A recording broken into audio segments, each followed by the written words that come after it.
exposed to such, that affects your life. And like, even today, like it affected my life until Jesus healed me. Like you're seeing naked women and naked men. You're a 4-year-old, a 5-year-old. That affects you, the way you look at people, the way you think, the way. So what Satan does is to abuse, you see when people abuse children, people think it's just lust. Sometimes in initiation. They're initiating them when they expose them to pornography, when they expose them to all these things, like men and who abuse children.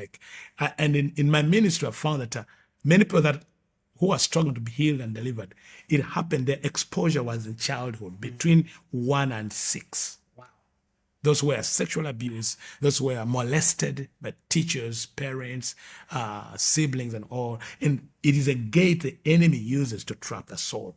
So mine was trapped. But the killing of my uncle, trauma, trapped me. Yeah. Then the betrayal of my mom trapped me. But then the years of being exposed to such things, like you, women and men, come to you every day, have to undress, sit naked before you. So at this point, where are you living? Are you just living in the forest somewhere?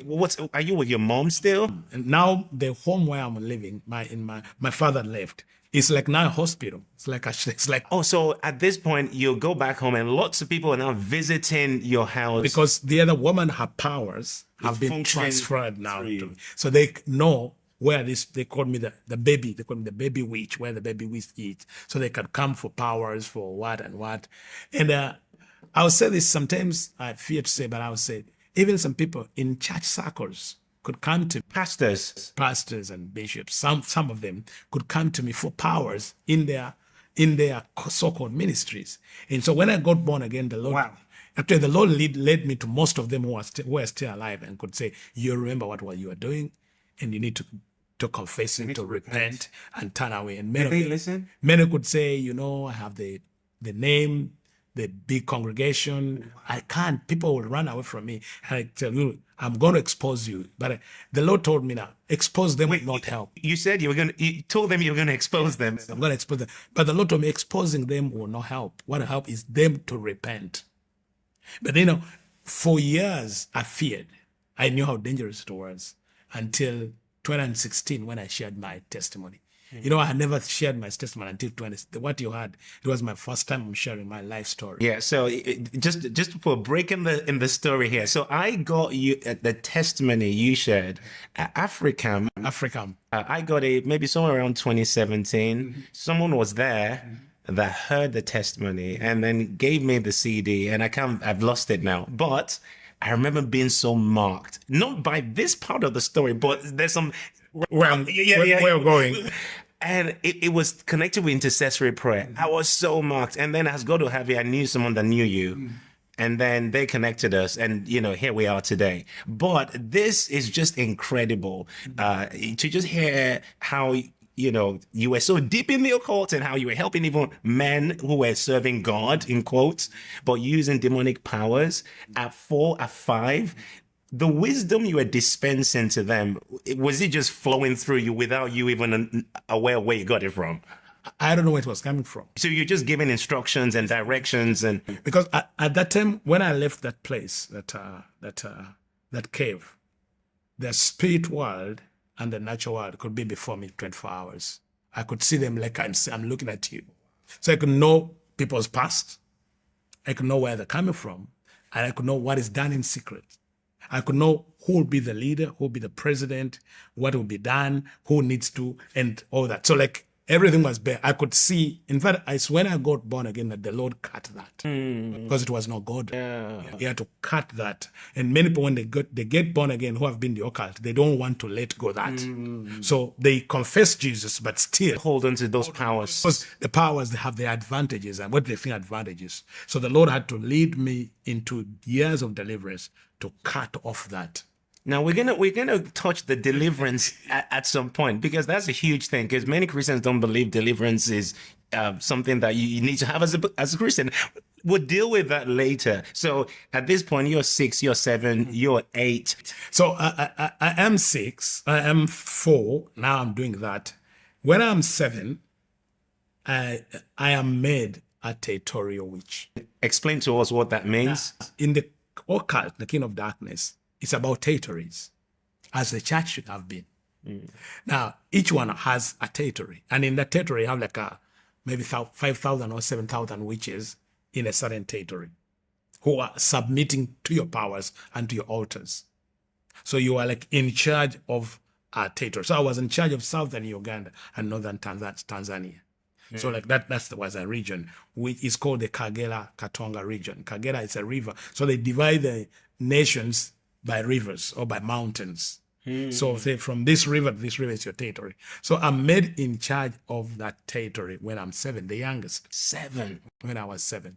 And did you say you were in charge of 5,000 witches? Over 7,000. Over 7,000 witches. Over 7,000. And I was meant that as a 7 years, when I was 7 years. So, and, when you are made territorial, leader in the territory, your first assignment is to destroy the one you're taking over from. Wow. So you have to destroy and kill all his priests and his witches, destroy everything, even him, for you to do that. So was that like your first act of murder, so to speak? Yes, the first assignment, because the king of darkness is about destroying. The devil came to kill, destroy, and rob. So you destroy others for you to reign. So the one who is in charge knows if another one is coming, they're coming to fight and kill. So there's that destroying. So I take over the territories and they say this. I remember they would say, this boy is wicked. Others, like they had that human side of their life, like pity and love, though they were in witchcraft. But now me, who didn't have any emotion, like raised without emotion, raised without a family, raised in bitterness, raised in anger, in rage, in all kind of hatred. So I could not feel anything like pity, like mercy and what. So when you killed them, you did it by spiritual means, obviously, yes. Attacking them in dreams, sicknesses, all sort of things, and they knew they were in a battle with you, with me, because now they know another prince is rising, has to destroy the others. So they attack, you attack, and then if you are able to destroy them, let them when they die, then you take over the territory. So I took that territory for only 2 years. After 2 years, I'd finished my assignment, and then I am made to be a trainer of other witches, or whoever wants to be trained. Trained in anything, in occult, in occultism, in astral projections, in what. So by this time, you're 9. I'm 9. So I'm now beginning to be a trainer. As I said that. My mother, though she had that mental problem, she kept thinking that she can break this and I become a normal child. By the way, I'm also going to school at the same time. You were schooling? Yes. Well, how are you relating to all the other children? Because you said earlier that no one wanted to play with you. Yes, but my mother took me to school. And I remember most of my teachers in the earlier years, I could be in school like thrice or 4 times in a term. But surprisingly, all my school up to university, I was always the best. But I was not attending classes. I could not attend classes, but I knew like I could go and write my exams and be the best without attending classes. Wow. And I can't tell how. So I could, as a child, there's a part of me already that longed to be a child. Even when I grew up and I became born again, I find so attached to children than there's like a baby in me still longing to be a child, because I missed that as a child. I missed that as a baby. I didn't have that love. So it's like there's a part of me, a part of my life that was skipped. And it's not only me. I believe I've found many people in my ministry of deliverance that their childhood was robbed out. Their childhood was robbed from them. Yes. Yeah. And I know some people watching right now, that may be one of the issues you're dealing with, that your child, a part of you was trapped as a child. There are many that by rape, by abuse, by trauma, death. Exposure to witchcraft, Yes. death, accidents, and all this. And when your child is taken away robbed from you, you may find it hard to function in an adulthood unless the Lord can trace back the moment of the trauma, the moment of the abuse, and move and carry you through to bring to a place of healing. Now, for me, my childhood had taken away. Though, as I was growing up, I want to relate with people. I wanted to be, there's a part of me that longed, I could look at children and want to be like them. But then, if I relate with them, then the powers in me could maybe destroy them. And wait, were these powers out of your control? Yes, they're out of my control. Really? Yeah. So I didn't have, You show up and things just happen. and just happened. Give us examples like, because in your book, you were saying something about you looked at someone and they fell over and they And died. I can look at a child like in school and I feel like the child just falls down and collapses and faints. Or I look at a teacher. I remember one time I was in like early years, like after like kindergarten, I looked at the teacher. Maybe she shouted at me and she became blind. What? Did she know that that was you that did that to her? Yes. Because I think she tried to find out and say, you can. So she came to me and said, can you help me get back my sight? And did you? I said, okay, you will. Then the next day she was seeing. And so she told everyone in the school. Then they feared to send me out of the school because they didn't know what will happen to the school. Now, that's the early years. So these forces were in me, out of my control. I didn't do them by my will. Because remember, as a 3-year-old, we were trapped in a cave. So it's as if your will is blocked. You are taken, something has taken over your life. And I know there are people even who today, they have not recovered their will.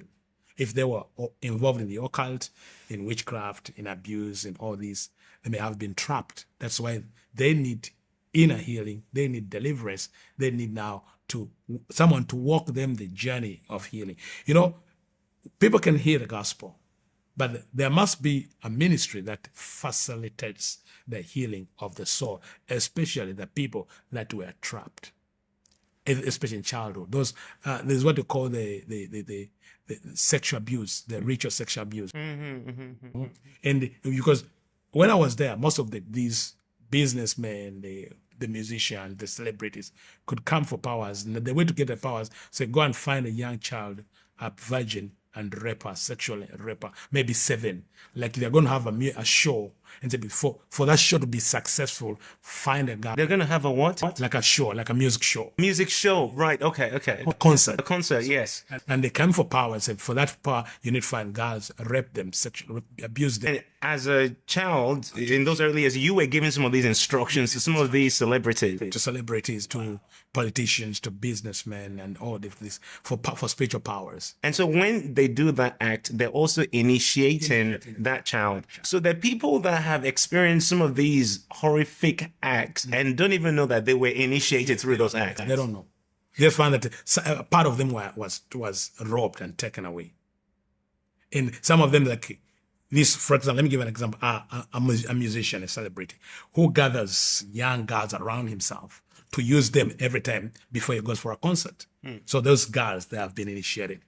And then they go to their friends in schools and initiate also their friends and maybe relatives, like their brothers, their sisters, and expose them to the powers of darkness. What are fruits that we see in the life of a person that helps us to know that there's been an initiation? Isolation, rebellion, addiction, anger. Normally any manifestation of actual witchcraft activities in their lives, known or unknown to them, maybe consciously or subconsciously? Known or unknown, because some of them, they receive what they call guardians. A voice takes over their lives, and they have like a multiple personality. Multiple personalities. It's like another person. You see like young people who like suddenly they call themselves someone else. Say, I'm so and so. And you can discover that now another being is in charge of this person. So that is the initiation of what is being done. But we go back to the story. Let's go back to so back to the time. You're 9 years old now. Yeah. And you've been promoted after you did all the bad stuff you did. And so what happens after you're 9? So, your mom is trying to find people to help you. The way it takes me to help, I destroy them. And I'm wondering why. Because if I was in the same kingdom like them, why was I destroying them? And what was that which was destroying them? Was it the enemy destroying the enemy, or it was God destroying the enemy? And you were not doing this consciously. Not consciously. So even today I'm saying, why was that? was the Lord involved in my life or was something else?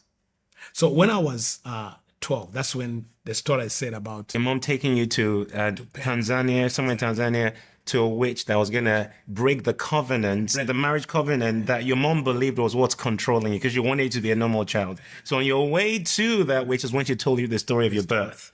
So Okay. on my way to there, so she told me the story of how I was conceived, what happened in conception. To her, like, maybe she was trying to convince me to say, please, let's seek help. And I could see she was begging. A lot of things happened during that journey. I could stir up the ocean, then different things. Then she could beg, please don't, please don't. So we traveled to this place in Pemba. When we arrived there, I tried to attack that man as a child. And the man begged. I remember he took me and said, yeah, man, I am old. I've finished my work. Don't waste your power on me. So like he begged and I did not attack him. And she told my mother, she said, woman, no witchcraft, no diviner, no witch can help this boy. If you need him to be helped, take him. That man was called Sultan. He was a Muslim. Said, take him to the church. Wow. And that's a witch. Tell my mother, take him to the church. No one can help him. And my mother said, no, you know what? And the man told my mother, now let me show you that no one can help him. So he built a hut. A hut, like built with mud and what, and put me in the hut and covered with grass and set it on fire. My mother was crying. My son said, no, you wait. So when the fire died, I was not in the hut, in that small house. My mother said, what happened? Then he told her, he's back home. You go home. He has returned home. Not using now the ship, not using the car, and now I projected back home. Now that's something you've already been doing before then. Now that one, I knew how to do it. I began that at the age of 5, 6. So I left the hut, traveled back home, because from the age of 6, I could do astral travels, travel from different places without using natural means. So that man tells my mom, take him to the church. So she comes home, finds me back home normal, and say, why did you do this? So she gets me and takes me to the bishop who conducted the wedding. Oh. Because that's the church she knew. This is the bishop who conducted the wedding, marrying you to a 60-year-old witch, and then your mom takes you back to the same bishop. To say, she tells that bishop, about me, what I've been doing. And he says, yes, I've been hearing about him, but I think we can help him. Now, I realized later, he accepted me not to, because now it was like, put me in school, in the seminary, like join like the